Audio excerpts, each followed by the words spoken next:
Jai Hind everyone, welcome you all to Force Defense Academy. Recently, the meeting of Indian Prime Minister and Japanese Prime Minister was conducted in India.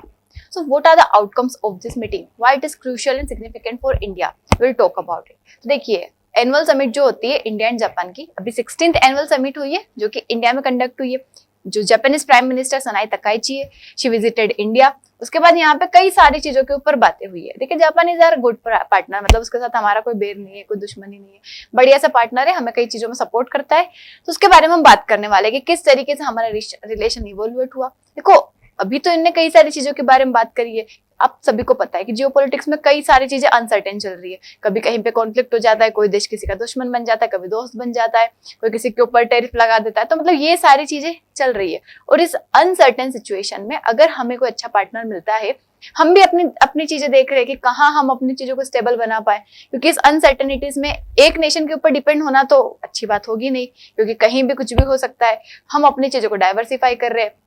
Japan हमारा अच्छा partner है काफी, जिसने हमें कई चीजों में हेल्प करी है और आगे भी करने का प्लान किया है. तो ये देखते हैं इंडिया और जापान का रिलेशन कैसे बड़ा है और आने वाले टाइम पे किन किन चीजों पे ये काम करने वाले साथ में. अब देखिए, जैसे कोविड-19 जब आया था, कोविड-19 जब आया, सप्लाई चेन सब जगह रुक चुका था. तो कुछ नेशन जिसके ऊपर ज्यादा डिपेंडेंस थी किसी भी नेशन की, उन्होंने काफी सारी प्रॉब्लम्स को फेस किया था. तब यहाँ पे सप्लाई चेन का शॉक देखा. उसके बाद जब चाइना ने क्रिटिकल मिनरल के एक्सपोर्ट के ऊपर रेस्ट्रिक्शन लगा दिया. चाइना काफी ज्यादा, मतलब ऐसा कह लो कि उसके पास काफी अच्छी कैपेबिलिटी है क्रिटिकल मिनरल्स की, सेमीकंडक्टर्स की. मतलब वो सबसे ज्यादा एक्सपोर्ट वही करता है. ताइवान हो गया, चाइना हो गया, ये नेशंस करते हैं. तो इनके पास काफी अच्छा इंफ्रास्ट्रक्चर है, काफी अच्छी चीजें हैं जिसकी हेल्प से ये क्या करते हैं, क्रिटिकल मिनरल का एक्सपोर्ट करते हैं. अब ये इन्होंने रेस्ट्रिक्शन लगा दिया, तब बाकी नेशन को समझ आया कि अब हम क्या करेंगे. तो ऐसी प्रॉब्लम देखी. उसके बाद सेमीकंडक्टर का शॉर्टेज, एआई की डिमांड. तो ये सारी चीजों को देखते हुए जापान और इंडिया ने सोचा है कि आने वाले टाइम पे, मतलब अभी जो मीटिंग हुई है उसके अंदर इन्हीं चीजों के बारे में इन्होंने डिस्कशन किया है. यही कुछ टॉपिक्स रहेंगे जिनके ऊपर ही आने वाले टाइम पे काम करने वाले हैं. मतलब पहले क्या हुआ करता था कि सिर्फ इंफ्रास्ट्रक्चर तक हमारी पार्टनरशिप थी, अब धीरे धीरे हम अलग अलग सेक्टर में उसको लेके जा रहे हैं. So look at how our relationship कैसे कैसे इवोल्यूशन हुआ इसका. देखिए, फ्रॉम 1952 टू 1990 हमारा रिलेशन स्टेब्लिश होता है. हमारा अच्छा रिलेशन रहता है, अच्छा फ्रेंड रहता है जापान. बट इकोनॉमिकली ज्यादा हमारा टाइप नहीं रहता है. पॉलिटिकली सब चीजें ठीक रहती है, फ्रेंडशिप रहती है, बातें होती है. That was okay. इतना रिलेशन रहता है हमारा up to 1990. Then from 1991 to 2013 थोड़ा डेवलपमेंट होना स्टार्ट होता है. मतलब जापान ऐसा डेवलपमेंट पार्टनर इमर्ज होता है हमारे यहाँ. ऑफिशियल डेवलपमेंट असिस्टेंस हमें प्रोवाइड करवाने लग जाता है. कई सारे प्रोजेक्ट जो हमारे देश में चल रहे थे, लाइक मेट्रो के प्रोजेक्ट हो गए, कुछ इंफ्रास्ट्रक्चर डेवलपमेंट हो गया, उन सभी के ऊपर इन्वेस्टमेंट करना. यहाँ पे हम स्ट्रेटेजिक पार्टनरशिप इससे बना लेते हैं जापान के साथ. फिर धीरे धीरे after 2013 when the present government arrives 2014 onwards, इधर के साइड भी शिंजो आबे की गवर्नमेंट आ जाती है. यहाँ पे हमारी पार्टनरशिप को हम कन्वर्ट कर लेते हैं special strategic partnership. Special strategic मतलब समझते हैं ना कि हमने हमारा रिलेशन, मतलब बहुत बेस्ट से बेस्ट फ्रेंड वाला जो रिलेशन बनाते, लाइक बेस्ट फ्रेंड समझ लो आप. पहले फ्रेंड थे, अब हम क्या बन गए, बेस्ट फ्रेंड बन गए. तो वैसा हम रिलेशन यहाँ पे बना लेते हैं. कई सारी चीजों के ऊपर फोकस किया जाता है, लाइक डिफेंस, कई सारी मिलिट्री एक्सरसाइज वगैरह हम करना स्टार्ट करते हैं. उसके बाद डिजिटल टेक्नोलॉजी, और आज के टाइम पे जो artificial intelligence, semiconductor, critical minerals, ये सारी चीजें जो चल रही है उसके ऊपर ये काम करना, बातें करना धीरे धीरे स्टार्ट करते हैं. इंडो पैसिफिक सिक्योरिटी, देखो हमारा जो क्वाड ग्रुपिंग है 2017 में, इवन शिंजो आबे, ये जापान के प्राइम मिनिस्टर, ये इस चीज का इनिशिएशन करते हैं, इसके बारे में बात करते हैं कि हाँ हमें ऐसे ग्रुप की जरूरत है. यही यहाँ पे मतलब जापान से ही बातें आती है. तो फिर हम क्वाड का फॉर्मेशन करते हैं. ठीक है, क्वाड का फॉर्मेशन करते हैं जिसका काम ही रहता है फ्री एंड मतलब ओपन इंडो पैसिफिक रीजन, जिसमें कई 3-4 नेशन रहते हैं, बट जापान भी उसमें पार्टनर रहता है. जापान ही वहां पे बातें भी करता है, स्टार्ट करता है इस चीज का. तो ऐसे ऐसे चीजें हमारे रिलेशन क्या हो रहा है, धीरे धीरे अलग अलग चीजों पे जा रहा है. पहले सिर्फ इंफ्रास्ट्रक्चर तक था. अब देखो, इंडिया को जापान की जरूरत क्यों, जापान को इंडिया की जरूरत क्यों है? क्योंकि मतलब जियो पॉलिटिक्स, और अगर हमारा किसी नेशन के साथ दोस्ती है तो it's not about like emotionally हम कनेक्टेड है. यहाँ पे हमेशा नेशनल इंटरेस्ट से चलता है. मतलब हमारा कुछ फायदा होगा, उनका कुछ फायदा होगा. That's why we are connected, we are having relation. किस तरीके का पार्टनरशिप है. अब देखो इंडिया क्या ऑफर कर रहा है यहाँ पे. हमारा डोमेस्टिक मार्केट देखो, हमारे यहाँ मार्केट काफी अच्छा है. हमारे यहाँ लेबर अच्छे से मिल जाएंगे. हमारा धीरे धीरे मैन्युफैक्चरिंग ग्रो कर रहा है. मतलब ये सारी चीजें जो है इंडिया में है. रॉ मिनरल थोड़े बहुत मिल जाते हैं हमारे रिसोर्सेज के फॉर्म में. मैन्युफैक्चरिंग इकोसिस्टम हो रहा है, लेबर फोर्स है, सॉफ्टवेयर टैलेंट है। देखो सर्विस सेक्टर में इंडिया काफी अच्छा है, सॉफ्टवेयर टैलेंट यहाँ पे है। तो ये सारी चीजें India is offering to Japan. क्योंकि ऐसा तो है नहीं कि दोनों नेशन अगर रिलेशन रखेंगे तो बस ऐसे ही सपोर्ट कर देंगे, कहीं ना कहीं नेशनल इंटरेस्ट, कहीं ना कहीं एक दूसरे का फायदा देखेंगे इसे। तो यही यहाँ पे देखा जाता है। अब जापान के पास क्या है, क्या ऑफर कर रहा है यहाँ पे? देखो पहली चीज, high and capital and investment. काफी इन्वेस्टमेंट है, काफी अच्छा देश है जापान, मतलब टेक्नोलॉजी वगैरह भी काफी अच्छी है उसके पास, इन्वेस्टमेंट अच्छा कर देता है, मैन्युफैक्चरिंग उसके पास एडवांस्ड है, रोबोटिक्स वगैरह। जापान की टेक्नोलॉजी बहुत अच्छी रहती है, भरोसे लायक रहती है। रिफाइनिंग टेक्नोलॉजी है, रिसाइकलिंग एक्सपर्टाइज है इसके पास, इंजीनियरिंग काफी ज्यादा प्रिसीजन है। मतलब ये एडवांस चीजें जापान के पास है, यहाँ पे देख सकते हैं हम। अब देखिए इंफ्रास्ट्रक्चर के बियॉन्ड अगर हम जाते हैं तो यहाँ पे 5 नए पिलर के बारे में डिस्कशन हुआ है। कौन कौन सी चीजों के बारे में डिस्कशन हुआ है यहाँ पे 16 समिट में?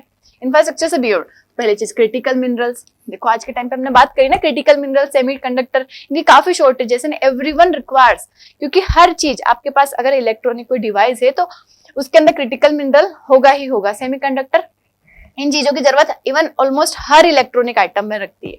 आर्टिफिशियल इंटेलिजेंस आज का सबसे ग्रोइंग सेक्टर, जिसके हमने अभी कुछ दिन पहले वीडियो बनाई थी, जिसके अंदर हमने देखा था कि किस तरीके से प्रॉब्लम क्रिएट करने वाला है विद इन मतलब कुछ मंथ्स में, आने वाले टाइम पे। तो ये भी जरूरी है कि इसके ऊपर प्रॉपर कमांड हो, किस तरीके से हमें यूज करना है।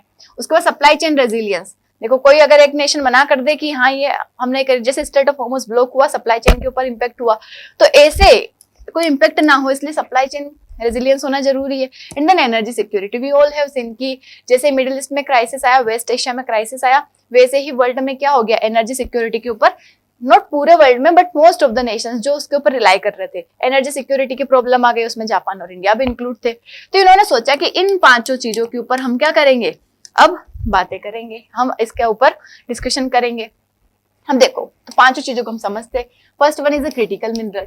अब क्रिटिकल मिनरल में सबसे ज्यादा मोनोपोली अगर किसी नेशन की है तो दैट इज चाइना, ताइवान, मतलब ये जो ये वाले नेशन ही है। चाइना को देख लो आप, सबसे बड़ा इसके पास प्रोसेसिंग का डोमिनेंस है। कोई ऐसा नहीं कि क्रिटिकल मिनरल ही चाइना में मिलता है, चाइना के पास प्रोसेसिंग की सबसे बड़ी पावर है।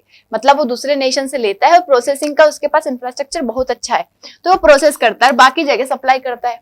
अब आजकल हर सामान देख लो आप, अगर हम गाड़ियों की बात करें तो लिथियम की बैटरी वहां पे चाहिए हमें, मोबाइल फोन की बात करें तो उसमें माइक्रोचिप्स लगती है, एयरक्राफ्ट्स की बात करें तो यहाँ पे रेयर अर्थ लगते हैं, सेमीकंडक्टर्स हो गए। मतलब हर जगह पे क्या हो रहा है, क्रिटिकल मिनरल्स का ही यूज हो रहा है, सिलिकॉन का यूज हो रहा है। तो ये सारी चीजें क्या है, क्रिटिकल मिनरल्स है, जिनका काफी अच्छा प्रोसेसिंग चाइना के पास है। तो अब इंडिया और जापान ने सोचा कि हम भी क्या करेंगे, इसके ऊपर से थोड़ी डिपेंडेंस कम करेंगे। यहाँ पे इंडिया प्रोवाइड करवा देगा अपने रॉ मिनरल रिसोर्सेस, लेबर वगैरह, और जापान क्या करवा देगा, एडवांस टेक्नोलॉजी हो जाएगी उसके पास, बैटरी रिसाइकलिंग, रिफाइनिंग, ये सारी चीजों के ऊपर काम करेंगे। तो दोनों मिलकर थोड़ा डिपेंडेंस कम करने की कोशिश करेंगे। उसके बाद न्यू ऑयल, जो हम सेमीकंडक्टर कहते हैं आज के टाइम पे, मतलब सेमीकंडक्टर जिसको न्यू ऑयल कहते हैं हम, सेमीकंडक्टर पे डोमिनेंस होना भी बहुत जरूरी है। अब यहाँ पे हर नेशन सिक्योर कर रहा है अपना सेमीकंडक्टर, इवन इंडिया का भी सेमीकंडक्टर मिशन है, इंडिया भी कोशिश कर रहा है अपना बनाए चीजें दूसरे नेशन के ऊपर से रिलायंस कम करे, हम कर रहे हैं। जैसे कि यूएस है, उसका डिजाइन सॉफ्टवेयर पे, मतलब किसी न किसी, हर नेशन ने किसी न किसी चीज को एडवांस कर रखा है।